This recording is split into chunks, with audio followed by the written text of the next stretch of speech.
Okay, magandang araw sa atin lahat mga kababayan, saan man kayo ng daigdig naroon. Dito na naman tayo, nakabalik na po tayo sa Pilipinas. It's good to be back po dito po sa ating bayan Sinilangan. Pero yun nga po, napakaganda po ng karanasan natin dyan po sa bansang Vietnam. Napakaganda po. Sa totoo lang po, marami po tayong yung ating pong mga tourism official, tumingin po kayo 'no, sa ginagawa po ng Vietnam. Ano po yung, talagang ang tourism industry po, sa tingin ko hindi po obra na ano, na basta-basta na lang kayo na aasa na lang tayo sa ating natural beauty. Dapat po, totoo po na ang Pilipinas ang isa sa pinakamagandang bansa 'pag usapin po ng natural beauties, yung ating pong mga beaches wala pong kapantay. Pero pansinin niyo po, sana yung ating pong mga tourist officials, pumunta po sa Vietnam, makikita niyo po ron how they attract 'no, papaano po sila nakaka-attract ng mga turista mula po sa iba't ibang parte ng daigdig. Grabe po, sa tingin ko talagang ang layo na po natin sa Vietnam pagdating po sa pag-attract ng turista. Dito sa atin ang pag-attract natin ng turista ano lang, simple lang, eh. May maganda tayong mga beaches, tapos na. Ipo-promote lang, 'yun lang po ipo-promote. Pero hindi po gano'n yung ano, eh, dapat yung tourism total package, 'no? Sa tingin ko, definitely mas maano sa ating, bansa 'to 'no, yung Vietnam. Kumbaga mas bata, mas, bata silang, kumbaga matagal na tayong nagtuturista ang Vietnam no 1970s. Ang Pilipinas noon, eh, may maganda ng mga beaches, mayroon na tayong magagandang tanawin. Nag-aaral pa tayo sa elementary, magaganda na po yung mga tanawin sa Pilipinas. Ang Vietnam at that time ay, may giyera pa 'no, 70s Vietnam War. Tignan niyo po ngayon, wala ka ng bakas na makikita ro'n na yun ay nanggaling sa kahirapan yung Vietnam. 'Pag napunta po kayo sa kanilang lugar at ang tourism po nila talagang masasabi natin na makaka-attract talaga sila at babalik yung mga turista sa kanila. Kasi mahirap po ipaliwanag kasi hindi ako tourism ano. Mayroon sila, tayo naman nakakapunta naman tayo sa magagandang lugar sa Pilipinas, tulad ng Boracay, Baguio, etc. Pero iba iba po yung ano nila, iba po yung ginawa nila sa kanilang bansa. Marami po silang man-made na tourist attraction. Katulad po ng Bana Hills, para magka-ideya lang po kayo, nagtayo po sila ng mga sangkatutak na kastilyo. Hindi lang isa, hindi lang dalawa. Sangkatutak po ang kastilyong tinayo nila sa tuktok ng bundok. Tapos para po makarating dun, nagtayo po sila ng ano ng cable system, no, cable cars. Na yan po ang pinakamahabang cable car sa buong mundo. Imaginein po ninyo. Ay. Yung Boracay po wala pong papantay sa mga beaches natin.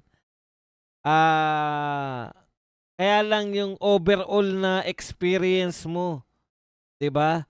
Yung overall experience, biruin niyo sa Danang lang may beaches, may mga attraction sila sa bundok, may mga aakyatin kang bundok. Dami po, ang daming, kumbaga wala naman pong isang araw na magtuturista, 'di ba? Wala pong pagka nag-a-attract kang gusto mo ma-attract mga taga-ibang bansa, at least mga 4 na araw o 5 araw 'yan. So, bibigyan mo sila ng itinerary sa loob ng 5 araw.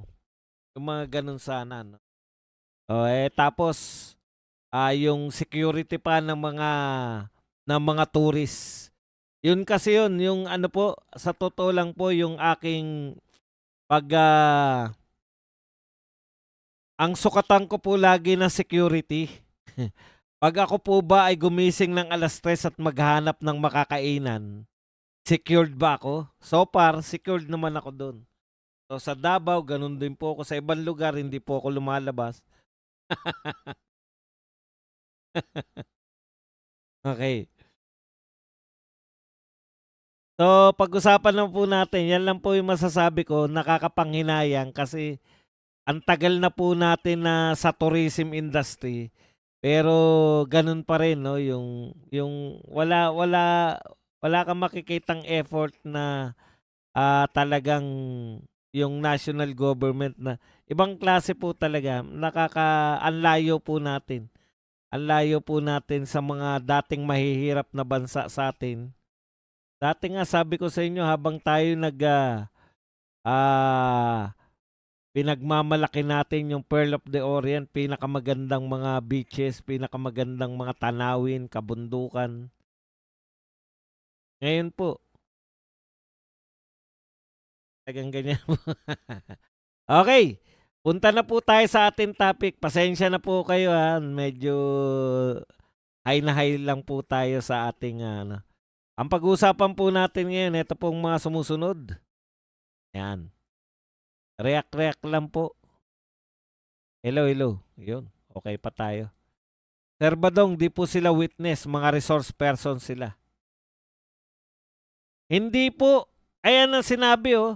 Ito, kinumpirma ni Trillanes na dadalo siya bilang testigo. Hindi po siya resource person, testigo.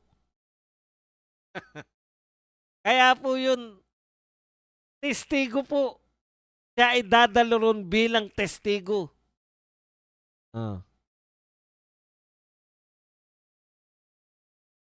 Good afternoon, Kuya Bads. Boss, haharap si Trilling, dala-dala niya si Bikoy. Parang si Paquito Diaz yan si Trilling, laging kontrabida. Trilling, mag-imbento na naman ng kwento yan.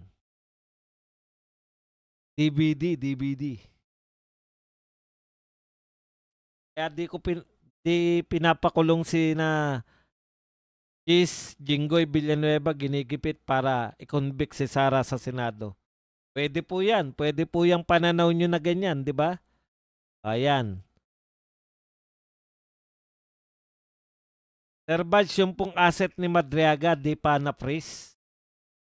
Sabi nga di ba sabi ni Madriaga, yung inopen niyang mga bank account kay Tatay Digong daw yun? O di kumpiskahin nyo na. Boss Badge, kailan ba makakarating ang akusan ng HOR papunta sa Senado? Yun na nga, naiinip na nga tayo eh. Gusto na nga natin na trial na para makasagot na si BP. Lumabas na ang dalawang script, writer si Remulla at Trillanes. Badong, nakauwi ka na ba? Opo, nakauwi na po ako. Si Tatay Badong lang ang vlogger na di malalaos dahil hindi din siya sumikat. Correct. Kala nyo natatakot ako malaos? Hindi po ako malalaos dahil hindi naman ako sumikat eh. Ole Enocando. Yan. Mabuhay ka dyan. Ole Enocando. Likes po kayo. Ninita Arago, shoutout po. Shoutout sa'yo, Ninita. Tatay Badong, sabi ni Kong Tabi, kahit daw pumasa sa press si Inday, sa bar exam, bumagsak naman daw siya sa COA. Ha ha ha. Di bali na, tabingi ka pa rin. Ikaw ang pinakabugok. Tabingi. Panay ka patawa yan sa Congress. Ikaw ang pinakabugok na congressman dyan. Kung magpa-hair follicle si BBM ngayon at nag-negative, isa na siyang clone. Di negative po siya. Kaso nga ayaw eh. Good morning, Sir Bads from Bahrain. Ang alam ko lang, Sir Bads, ngumiti lang si BP Inday Sara, pusak na sa galit si Auntie Claire. Correct. Kasi nga, ngumiti eh. Bawal pong ngumiti. May ibang kahulugan si Boss Badong, di kaya nang budol na naman si BBM sa di umano pagkakahuli ni Sal. Hindi po, meron lang po tayong trust issue sa kanya. Lahat po na sabihin niya, hindi po tayo naniniwala. May bagong po si Attorney Baligod. Sino ang boss na nagbigay ng abogado kay Madriaga at Espinosa? Yan, malalaman po natin yan. Maganda po yung katanungan niya ni Baligod. Sir Badong, napanood mo ba yung Vox Populi ng Banateros? Kung napanood mo, ano masasabi mo sa mga sagot ni Isko sa mga tanong sa kanya? Hindi ko po napanood. Ngayon, kung gusto niyo po akong tanungin, sabihin niyo po kung ano sagot niya at magre-react ako. Boss, nakakapagtaka lang. Wala namang posisyon sa gobyerno yan si Trillanes. Pero siya lagi sumasalang sa mga hearing, sa mga interview. Sobrang dami niyang involvement. Correct. 'Di ba? Bakit po wala po, hindi po siya tauhan ng gobyerno? Bakit po siya kino-cover ng media palagi? Dapat tanong natin sa media yan eh.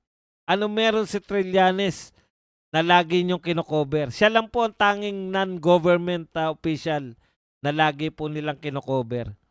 Sana maimbita din si Madriaga sa Senado para malaman ng kasinungalingan.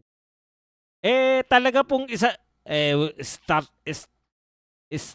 witness nila yan eh. Pag hindi nila sinalang yan, talagang halatang nagsisinungaling. Boss Bas, ganyan din sinabi ni Trillanes na may bahay si Bongo sa Ayala kaso wala pala. Yun na nga. Para pa patunayan mo na merong unexplained wealth, kinakailangan mo muna magpakita na may wealth. Di ba? Itataon ng HOR ipasa ang impeachment sa Senado sa last day ng session before break, then pagmamadalin uli ang Senado. Parang si Escobos, nililigawan ngayon ni Marcos. O sa interview ng Banateros, naging protector si Esco kay Marcos. Talagang ganun. Kasi kayo lang naman po nagsasabi na si Esco ay po ay Duterte. Hindi naman po nagdeklara si Esco na Duterte.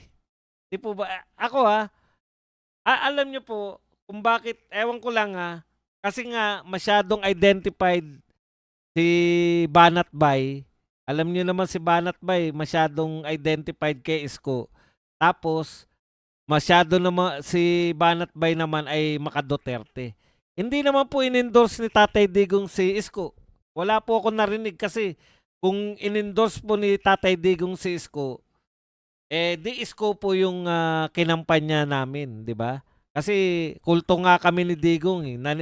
Ang sinabi ni Tatay Digong, wala siyang ulo, bahala na kayo. Oh. Basta yung anak niya, yun yung vice president niya. Yun po yung huling statement ni Tatay Digong. Kaya marami po, maski po yung mga anak ni Tatay Digong, ang kinampanya po si BBM dahil BBM Sara po eh. Hindi po, yung mga anak po ni Digong at that time, BBM po. Kaya nga budol na budol kami kay BBM.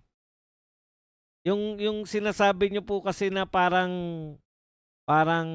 si Isko ay Duterte. Hindi wala pong pronouncement si Tatay Digong na si Isko yung presidente, in-endorse niya. Wala rin naman pong sinasabi si Isko na ako yung in-endorso ni Tatay Digong. Hindi ko po makuha yung yun po ang ugnayan nila. Si Banat Bay, Isko ang kandidato, tapos identified siya kay Duterte. Kung pabor ba siyang maging presidente si BP Inday, hindi niya sinagot yun. O di, alam niyo na ibig sabihin nun, baka tatakbo siyang presidente nga. Alam nga naman sabihin niya, pabor ako na maging presidente si Inday, tapos tatakbo pala siya. Ibig sabihin lang yan, open pa siya sa pagtakbo. Sa mga hindi nagtatanong, solid go ba 'to? 2022 si Tatay Badong tinangka niya para maging volunteer sa Senador Bato. Tama po yun, si Isko ay nakinabang sa budget ng gobyerno para sa rehab ng Maynila. Hindi siya Duterte. Nagkataon lang na during PRR this time ay mayor siya. Saka presidente si Digong. Shoutout dito. Hindi naman din siya PDP laban. Marami lang po ng mga Duterte ngayon na Isko yung daladala noon. Kaya parang naging automatic. Parang ganun. Shoutout dito sa Odings, Parisan, Agusan del Sur. Pero marami po na mga Duterte nagsasabing nabudol sila. O ibig sabihin, marami po kami na ang dinala talaga namin at kinampanya si BBM. Kailangan nila, loyalista ako eh. Kaya naman kami BBM dahil kay BP Sara, hindi po kabaliktaran. Kung ako totoong BBM, di ang laki na ng ano ko, 'di ba? Ang laki na ng papel ko diyan na baka anyaman ang kinis ko na ang kinis ko na rin ngayon.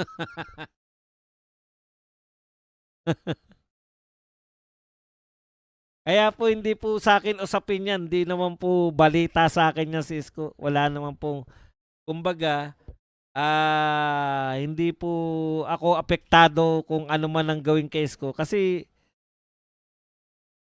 magiging mayor siya ng Maynila hanggat gusto niya. Baka pwede pa rin siya makalusot na senador. Pero never na makakalusot na presidente yan. Basta't nariyan yung mga Duterte. Kaya wala po sa akin yan. Hindi po ako apektado ng Isko. Never po ako naging Isko. Never ko pong naging sinuportahan si Isko.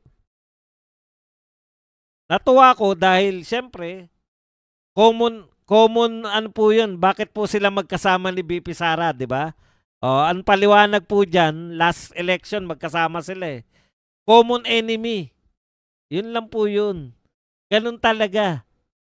Welcome po si BP Sara dahil yung mga kalaban ni BP Sara sa Maynila, mga kalaban din ni Isko, yung mga congressman ng Maynila.